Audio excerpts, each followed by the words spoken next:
Hello friends, Kavya के channel में आपका स्वागत है। अगर आप हमारे चैनल पर नए आए हैं तो चैनल को सब्सक्राइब कर लीजिए और बेल आइकन को प्रेस करना ना भूलें। तो चलिए फिर वीडियो को शुरू करते हैं। आज की वीडियो में हम साड़ी का रिव्यू यूज़ करेंगे और उससे बनाएंगे बहुत ही प्यारा सा गाउन। तो ये कुछ इस तरह की साड़ी है, इस पे जो लेस लग रखी है और जो फ्लावर है वो कुछ इस तरह से है। तो चलिए इसकी कटिंग करते हैं। साड़ी का जो प्लेन भाग था उससे हमने प्लेन ऐसे कलिया कटिंग कर ली है, तो इसको हम जोड़ लेते हैं। बाद में इसमें डिज़ाइन करेंगे फ्लावर से और साथ ही इसका घेर भी कटिंग कर लेते हैं, जो कि अम्ब्रेला कट किया है अस्तर का। और चलो इस साड़ी में जो डिज़ाइन दे रखी है फ्लावर की, इसको इस तरह कट कर लेते हैं और हमारी कलियों पे डिज़ाइन बना देते हैं कुछ इस तरह, आप देख सकते हैं। तो अब हम इसका ऊपर का भाग बना लेते हैं। तो कुछ इस तरह से कटिंग करके हमने साड़ी पे चिपका लिया है जहाँ पे डिज़ाइन थी। और चलो इसका गला बनाते हैं। तो पहले तो हमने गले को कटिंग करके चिपका दिया है कपड़े पे और इसको साइड से कटिंग करके ऐसे फोल्ड भी कर लिया है और कुछ डिज़ाइन के लिए इस तरह से निशान भी लगा रखे हैं। यहाँ पे हम डोरी से डिज़ाइन बनाएंगे। डोरी के छोटे छोटे भाग करके हमने दोनों साइड चार चार ऐसे गालियाँ बना दी हैं। यहाँ से हम क्रॉस डोरी अटैच करेंगे। तो पहले तो इस गले को बना लेते हैं हम। गालियाँ हमने पहले बना रखी हैं क्योंकि बाद में इसकी फिनिशिंग अच्छे से नहीं आती है, वो बाहर की साइड रहती है, इसीलिए हमने पहले से ही अंदर ही इसको अटैच कर दिया है। अब जो अंदर का भाग है इसको कटिंग कर लेते हैं और छोटे छोटे कट लगा लेते हैं ताकि पलटने में आसानी हो। पलटने के बाद एक धागा तो हम बुकरम की साइड चला लेंगे, जो कि अंदर की साइड रहेगा, बाहर नहीं दिखेगा। और दूसरा धागा हम इसके ऊपर चलाएंगे, जो कि टेम्पररी होगा, हम बाद में उसको निकाल देंगे तुरपाई करने के बाद। तो ये धागा आप ज़रूर बड़ा करके ही चलाएं ताकि बाद में निकालने में आसानी हो।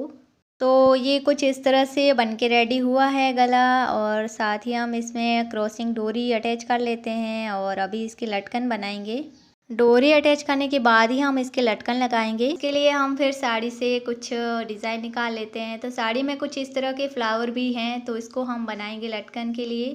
तो चलिए जितने भी हैं हम निकाल लेते हैं। तो हमें टोटल इसके 6 ही मिले। तो चलिए 3-3 लटकन बना लेते हैं। कुछ लटकन को अच्छे से बनाने के लिए हम कुछ इस तरह से अस्तर के 12 पीसेस कट कर लेंगे। पहले एक पीसेस को इस तरह रखते हुए उसके ऊपर सीधा रखेंगे कपड़े को, और फिर एक और ले लेंगे इसका भाग और गोलाई वाला भाग है उसको ही सिलेंगे और बाकी का एक्स्ट्रा कपड़ा है उसको कट कर लेंगे। अब इसको पलट के देखते हैं कैसा बना है। ये कुछ इस तरह से बना है। अब बीच की साइड हम डोरी रखेंगे और इसको पलट कर एक टाँका चला लेंगे इसके ऊपर। इस तरह लटकन बनाने से इसकी फिनिशिंग अच्छे से आती है, काम भी अच्छा रहता है इसका। तो ये एक लटकन बन के रेडी हो गया है। इसी तरह हम बाकी के भी बना लेते हैं। ये कुछ इस तरह बन के रेडी हुए हैं। तो कैसे बने हैं आप बताइएगा। इसको फिटिंग का लुक दे देते हैं। तो उसके लिए 2 चुन्नट भर देते हैं बैक साइड। तो चुन्नट का नाप कुछ इस तरह है, 5x5 का हम एक निशान ले लेंगे और उसको दूसरी साइड ऐसे बराबर करते हुए एक और निशान इसका ले लेंगे चौक का। तो दोनों साइड बराबर हो गए निशान। इसको कुछ इस तरह सील देंगे हम। चुन्नट की फ्रंट भाग को हम प्रिंसेस कट ब्लाउज़ की तरह ही बनाएंगे कुछ इस तरह। तो दोनों भाग को अटैच कर लेते हैं शोल्डर की साइड से। तो पहले सीधा रख के अटैच करें, फिर बाद में उल्टा करके अटैच करें ताकि यहाँ पे भी आपके कुछ इस तरह फिनिश। अब साड़ी से बाजू कटिंग कर लेते हैं कुछ डिज़ाइन को ध्यान में रखते हुए। कुछ इस तरह दोनों ये सेम कलर की होनी चाहिए, कुछ इस तरह आप देख सकते हैं। तो चलिए इसको अटैच करते हैं। अटैच करते टाइम हम हल्के हल्के से इसमें सल भरेंगे ताकि इसकी डिज़ाइन जो है वो पफ वाली रह जाए और लगे भी अच्छी। दोनों साइड आमने सामने ही सल बनने हैं कुछ इस तरह। ये हमारे सल हो गए हैं, बाजू अटैच हो गई हैं। आपको दिखाते हैं कैसा लुक आया है बाजू का।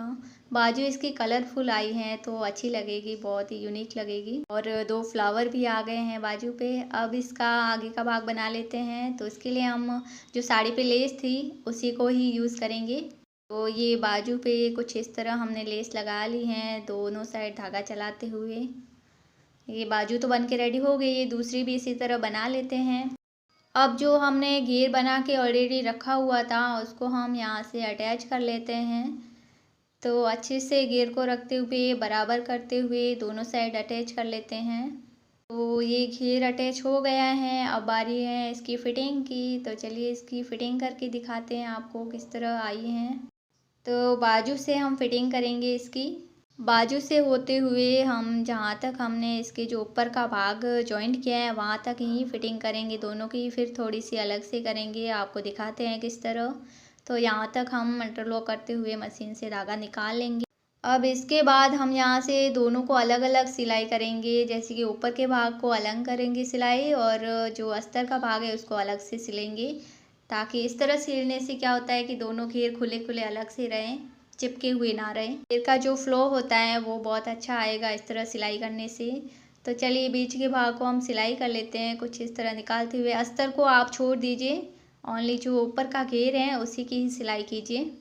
तो चलिए दोनों साइड इसी तरह ही हम सिलाई करके आपको दिखा देते हैं कैसी हुई है। बाकी इसका फाइनल लुक और बताते हैं, क्या इसमें कमी रह गई हैं, क्या बाकी रहा है वो भी दिखा देते हैं।